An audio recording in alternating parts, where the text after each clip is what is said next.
What's good? And thank you for tuning in today. Today on the show, we gonna talk about the week I've had. Lord Jesus, the week I've had.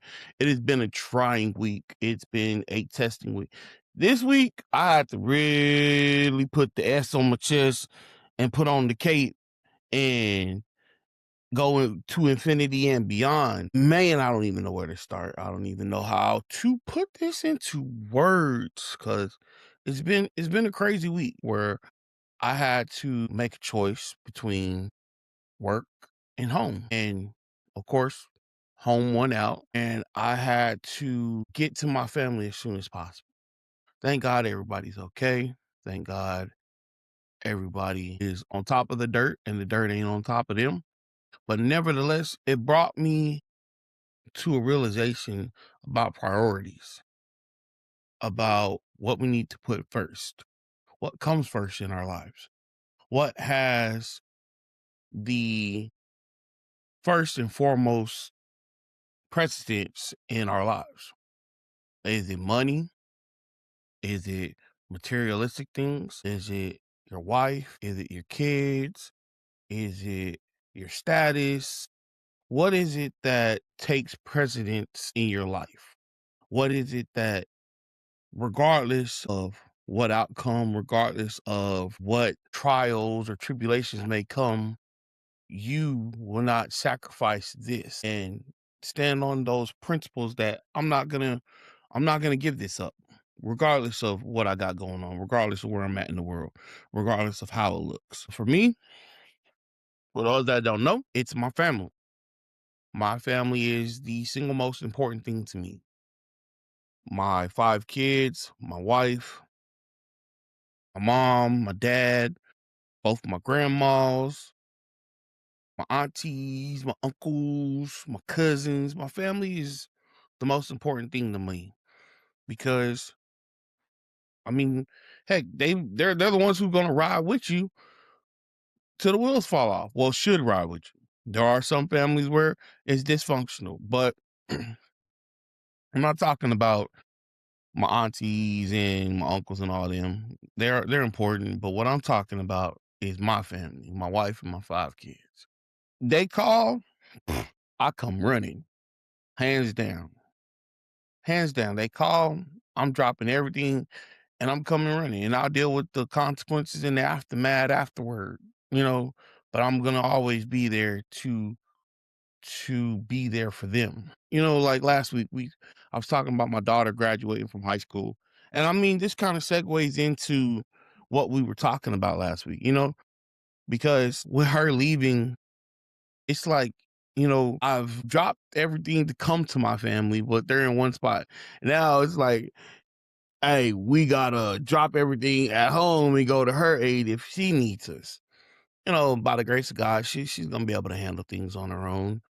But even if she can't, dad is still here. Dad is gonna be there. Dad is going to move mountains. Dad will leap a tall building. Dad will drive faster than a speeding locomotive. Dad will do anything he can within the legal realms to be there for my children. And it gets me thinking, there's a lot of things that's transpired this week. This has been week for the history books. I'm not gonna too much just focus on my family. I'm gonna also touch base on what's going on in real time, current events, things that we need to know about, things that we got to talk about. You know, and I feel this all ties in being there for my family. Part of being there for your family is educating them and teaching them about what can affect them and how things can affect them. Y'all, some of y'all know where I'm going with this. Some of y'all know what I'm talking about. This is the What's Good Family Podcast. There is no conversation and there's no topic that is off limits. So we're going to touch on it about what the Supreme Court, the 6-3 ruling the Supreme Court delivered. Now, a lot of people I've been listening on the internet. A lot of people have been talking about how the vote and this, that, and the third. Even my kids have asked me, Dad, what does this mean? Dad, how does this affect us? I have an 18-year-old who has yet to vote, and she is learning how this voting process works. So the question came up, what does this mean and how does this affect me? And I was like, I'm glad you asked. Thank you. Section 2 of the Voting Rights Act, which was effectively made null and void, has set the bar pretty high, because even though something can seem racially discriminating, if I have an umbrella to hide it under, then it makes it that much harder to prove intent unless you're the fly on the wall who was in the room where it happened, who was there when they made the decisions that they made. I'm not a political commentator. Y'all know I haven't really talked politics. But again, like I said, my kids brought this to my attention. I'm gonna bring it to your attention. Stay with me on this. Don't turn it out. This could be helpful to some of y'all. So, like I was saying, they've effectively changed Section 2 to where now you have to prove intent versus the overall outcome of a change to the map. So the argument and the thing that has people upset is proving that intent. It's proving that this is what was done and it was done racially, and it's going to have a racially negative outcome for this particular minority group. So when you're looking at it, some of y'all may feel, oh, well, it doesn't affect me, but it does. I mean, it may not affect you directly, but it can affect you indirectly by the people you're associated with. So the argument that's been made for the Black and the brown and the Latino community is representation. You've made it that much harder for us as the minorities to have and choose somebody to effectively represent us in our needs and our wants and our desires, and so on and so forth. Now, that's nothing against my YT brothers and sisters. I love y'all. But there are certain things that we as Black Americans go through that YT Americans don't go through. And there are certain aspects of our culture and our lives that we would like to see. Even when you look at it, police brutality. Black people make up majority of the incarcerations. And most people will stop right there, but we also make up majority of the exonerations. So think about that for a minute. We're incarcerated more, but we're exonerated more too. So what is that saying? Thank you for asking. Meaning more Black Americans are getting arrested for crimes that they did not commit, solely based off of the color of their skin. They look like they did it, versus our counterparts. I mean, they are what they are. It is what it is. How do we change that? That's where your representation comes in. The people who are elected to go and fight for your needs, to fight these discriminations. So how can somebody fight for me if they don't take the time to get to know me and my community's needs and what we face? That's the heart of it. That's the meat and potatoes of it. It's the representation. How can my needs be effectively taken care of? How can my grievances be effectively heard by somebody who I don't even know what they look like? They didn't campaign saying they're going to help me or do anything for me. Now, there are some people who are out there. Why are you looking for the government to do anything for you? Let me be very, very clear. Me personally, I ain't looking for the government to do nothing for me. I'm going to keep it 100. I'm not. For me, I'm going to govern myself to where I don't have to have these run-ins. But even with me governing myself to where I don't have to have these run-ins, I'm still prepared. I'm not coming looking for problems, but problems sometimes go out their way to find me. There you go. I'm gonna be honest, there's not a lot of people who go out there looking for trouble, but trouble has a way of finding them. Wrong place, wrong time, right person on the wrong day can make your life a living hell. So in knowing these issues, I've been thinking to myself, like, how do we counteract this? How do we fight this? How do we combat this change? Because I'm a firm believer, for every problem, there is a solution, and there is a solution for every problem. There's nothing that comes up that we can't figure out how to get around, how to fight, how to do what we need to do to where the playing field stays level. Now, I'm not gonna lie. I live in Ruby Red, Texas. Love my state, love my city, love it. Love the people here, love the food. Let me be honest.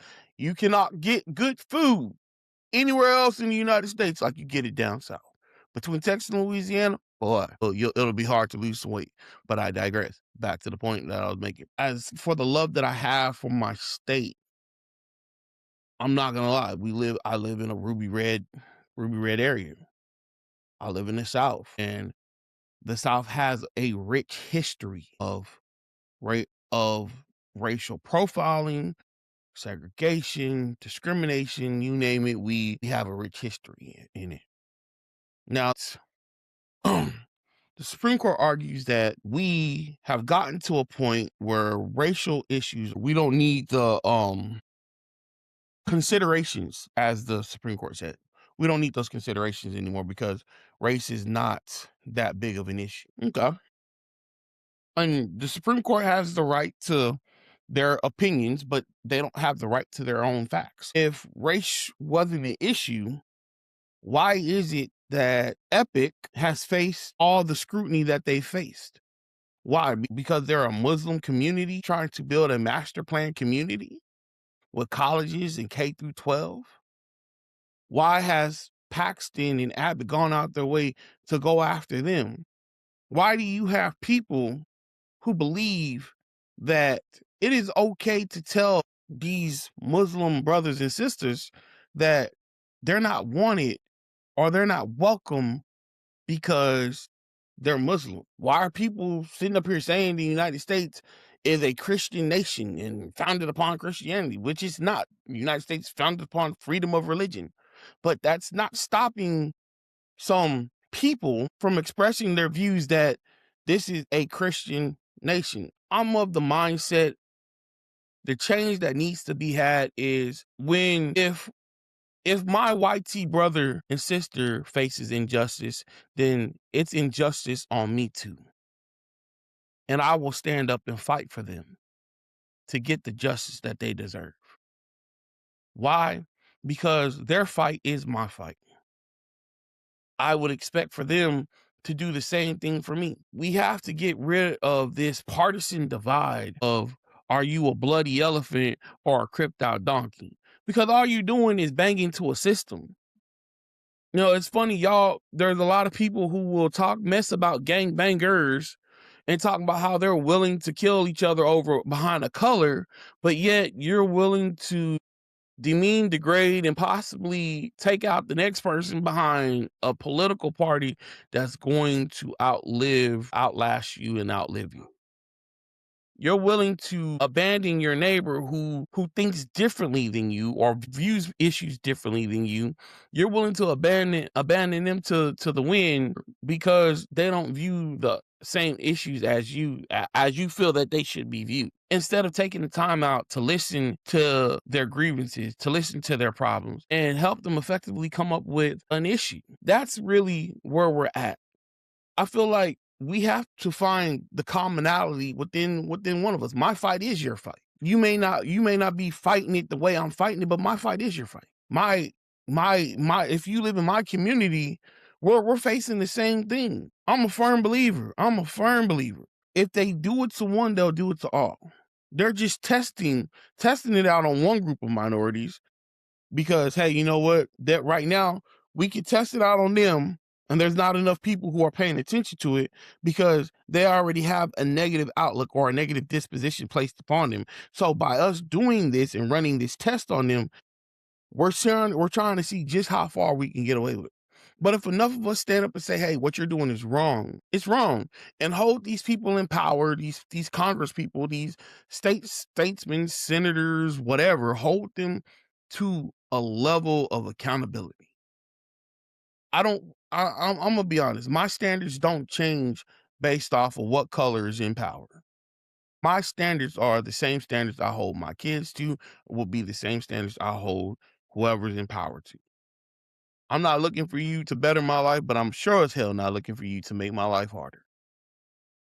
I'm not looking for you to come in and save me because I don't need saving. Most of us don't need saving. We just need you not to screw us over so much to where it's hard for us to make it. As long as you don't interfere with our day-to-day grind, most of us are okay. We'll do what we got to do. But when you start dibbling and dabbling and putting your hands in the cookie jar and these cookies ain't for you, that's where we have the problem. When you come and eat my pie and it's a community-only pie, I have a problem. You feel what I'm saying? So I say we have to find commonality. We have to get back to the level of where we find commonality with one another. We have to get back to the level of as the good book says, love thy neighbor as thyself. Or I was taught in school, the golden rule, treat others the way you would want to be treated. Do unto others as you would have them do unto you. Love thy neighbor as thyself. We have to get back to these basic principles, these basic things that we were taught at an early age. And for the record, for those of y'all who think for a minute, oh, well, we've learned our lesson. The Voting Rights Act was signed in 1965. It is not even 100 years yet. So you're trying to tell me, now I'm going to be honest, and then I'm going to close after this. Think about it, though. You still have people in power who lived through segregation, and they were on the wrong side of living through segregation. Don't get me started. Just to name those two. But you have people who were on the wrong side of the segregation argument, who lived through it. And you're telling me, again, I didn't go to no Ivy League school. I didn't go to no college. I don't have a master's or a doctoral degree to create this articulate fine print argument. I just have my common sense in what I see. Find it hard for something that ain't even 100 years yet. My grandma is older than the civil rights. And you're telling me that within this short amount of time, we've managed to overcome something that was ingrained for hundreds of years. The disparity between one race and another. If you believe that, and if you don't believe that there's still issues, there's still remnants, there's still enough remnants that requires these considerations, as the Supreme Court said, to remain in place, then I'm sorry, you're looking at the United States through some rose-colored, rose-petal glasses. Because the sad truth is, the reality is, there is still efforts and acts and I stand behind what I'm about to say, to turn back the hands of time and make it to where what was once deemed right and then turned wrong is right again. I'm gonna say that again. There are still acts to turn what was right and then became wrong back right again. I'm talking about the current events of this week, from my family to what's going on in the world, because I have children going into this world. And as some of y'all may have children going into this world who are 18, who need to understand what's going on. Not through no partisan divide, but just from the average person's points of view. Now, if you don't believe anything I'm saying, if you think that I'm making it up, please do your own research. Hit me up in the comments, and we could chop this up. Hell, we could do a part 2 to this, and I'll bring some people on. But again, What's Good Family Podcast, we're here to have these hard conversations. Hard conversations, because we're a family. At the end of the day, I don't look at nobody any different for what you believe or how you live. I'm just here to bring people to the table of conversation, and for the people who felt unseen, unheard, who felt like their stories don't matter, to bring them to the forefront and give them center stage. I'm going to achieve all that.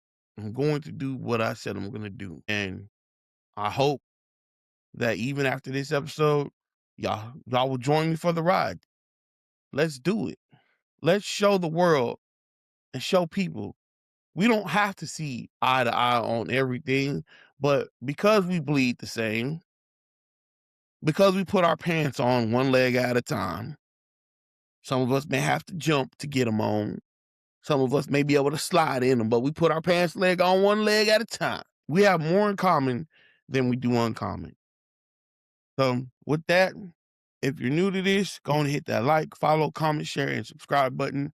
If you are true to this, leave a comment. Let me know what you think about this week's episode, and I'll catch y'all again next time.